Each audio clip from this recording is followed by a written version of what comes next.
Hey, hey! Today we're going to learn about learning math outdoors. And this is really about being creative and thinking about all the different ways you can teach math outdoors. And remember earlier we talked about, sometimes you're just going outside because it's a big space, kids can focus well, and maybe sometimes it's linked to the curriculum and sometimes it's not. So I'm going to just show you some materials and strategies that I've been using that I think really help. They help kids because some of it is just good pedagogy. Some stuff is just big, they need to move, they're outside in the fresh air, and some is linked. So I use a lot of tarps because tarps are waterproof. So this is one of my favorite activities. It's 100 tarp, and it's actually 100. It's 120 tarp, which is actually bigger than the normal 100 square board. And so what I'll do is I'll say, okay, everybody line up according to multiples of 9. So then everyone, I've lined it up with little stuffies here. They jump on a square and they line up and they can see the pattern. So they're making a pattern with their bodies. And so that's super kinesthetic. And so they really can see. It's visual, it's physical. And then I'll yell other multiples of 3, multiples of 5. And so this tarp really gives everyone an idea on what the bigger picture looks like. Sometimes we even do multiplication. We'll say, I'll give them dice, they roll a dice, and then they have to move to the answer. 3 times 4. And then they have to figure out, okay, what is 3 4 times? All right, and then they figure out and they end up on 12. So there are a lot of different ways to use this tarp. Another thing I use often is smaller tarps, where some multiplication facts are hard to figure out for some kids, and so if you can teach strategies such as doubling and adding 1. This is 1. Can you see my hand? 1, 2, 3, 4, 5, 6. And we know that 6 doubled right here. We know that that's 12. So if the students can figure out how to double, they know that's 12, then they just add another row of 6. And sometimes building it big is really helpful. Sometimes building it with these manipulatives, that's enough. That's enough for some kids. Other kids, they love acorns. We use a lot of acorns in math.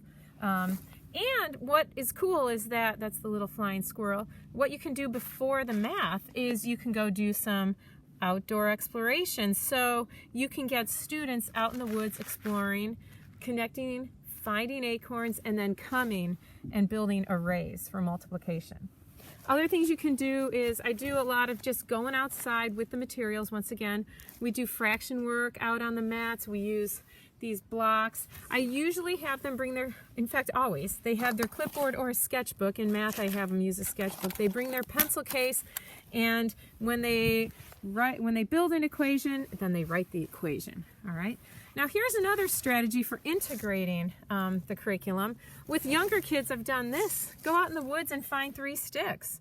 All right, this one's big. This one's bigger. Wow. This one is the biggest. Big, bigger, biggest, like a first grade concept. So those kind of things are really fun to get out in the woods and explore. You can also take a stick and say, oh, if I have this bigger stick here, let's measure it. This will be my base. So that's 1 stick long to here. I'm trying to film this, to here. And then I'll 2 stick long to here. And then I measure, I'm doing it one-handed. 3 sticks long. So I could say that big stick is 3 little sticks long.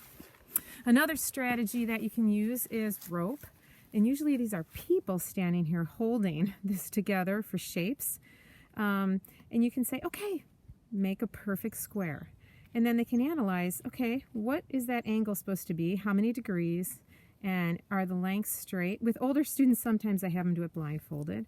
You can do any shape you want. You can do polygon, any type of triangle. You can do hexagon, anything. You can also have some open shapes and say, hey, is that a polygon? what does it take to make a polygon? And so having them think about that. Going over here, I've got everything spread out here. Sometimes we work with square numbers, okay, and do the square number challenge. So they kind of try to take a dice, use a dice and multiply. I like having these, depending on the numbers they're using. This dice actually is too big for those. You could have them pick a card even. I use a lot of big playing cards. 5 squared.